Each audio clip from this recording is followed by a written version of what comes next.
Hello everyone, good night. আজি এটা মাছৰ ৰেচিপি লৈ আহিছোঁ, আহকচোন চাওঁ কেনেকুৱা হৈছে। সৰিয়হ দিয়া মাছৰ জুতি নিশ্চয় সকলোৱে লৈছে। মই আজি এই সৰিয়হ দিয়ে এখন চৰচৰি বনালোঁ। মাছৰ কেনেকুৱা হৈছে চাবচোন দেই। তাৰ বাবে মই ল'লোঁ এয়া বিলাহী এটা, নহৰু, সৰিয়হ ৩-৪ চামুচমান, কেঁচা জলকীয়া। তাৰপিছত এই গোটেইখিনি এটা গ্ৰাইণ্ডাৰত গ্ৰাইণ্ড কৰি ল'লোঁ। এয়া মোৰ ধুনীয়াকৈ গোটেইখিনি মিক্স হৈ গ'ল। বিলাহীও লগতে দি দিছোঁ। গুড়ি হৈ গ'লে বিলাহীটো ভাল লাগে খাই। এয়া মোৰ পেষ্টটো ৰেডি হৈ গ'ল।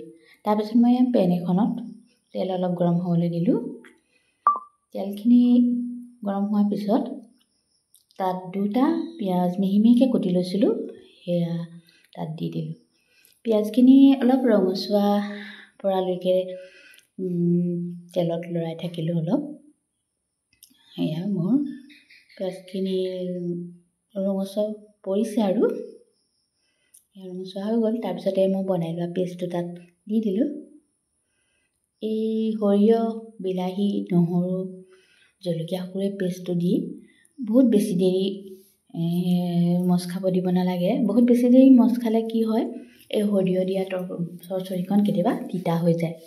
বহুত মানুহে কয় মোৰ সৰিয়হ বোলে দিলে মাছৰ চৰচৰিখন তিতা তিতা লাগে, কিন্তু এনেদৰে বনাবচোন, তিতা নালাগে। বেছি দেৰি মানে সৰিয়হখিনি তেলত মচ খাব দিব নালাগে। যদি বেছি দেৰি হৈ যায় তিতা হৈ যায়। তাৰপিছতে জলকীয়া গুড়ি অলপমান, হালধি দি আকৌ এবাৰ মিক্স কৰি দিলোঁ। এই গোটেই মিশ্ৰণটো তেলত অলপ ৰঙচুৱা কৰিবলৈ দিলোঁ। এয়া মোৰ তেল ফুটি গ'ল, মিশ্ৰণটো ধুনীয়াকৈ ৰঙচুৱা পৰি গৈছে। তাৰপিছত অলপ তাত নিমখ এড কৰি দিলোঁ। তাৰপিছত এয়া মই মাছ সুন্দৰকৈ ভাজি লৈছোঁ। মাছখিনি ভজা দিব লাগে, তেতিয়া খাই বেছি ভাল লাগে। তাৰপিছত এয়া সকলোখিনি দিয়াৰ পিছত পানী অলপ দি উতল আহিবলৈ দিলোঁ। 5 মিনিটমান এনেদৰে ঢাকন মাৰি উতল আহিবলৈ দিলেই মাছখিনি প্ৰায় হৈয়ে যায়, যিহেতু মাছো ভজা আৰু মিশ্ৰণটো প্ৰায় হৈ গ'ল। মজাই লৈছোঁ চৰচৰি। এয়া চাওক, মাছখিনি ৰংটো ধুনীয়া হৈছে।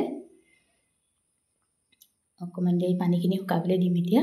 তাৰপিছত এয়া চাওক, খুব ধুনীয়াকৈ সৰিয়হৰ মাছৰ আঞ্জাখন হৈ গ'ল।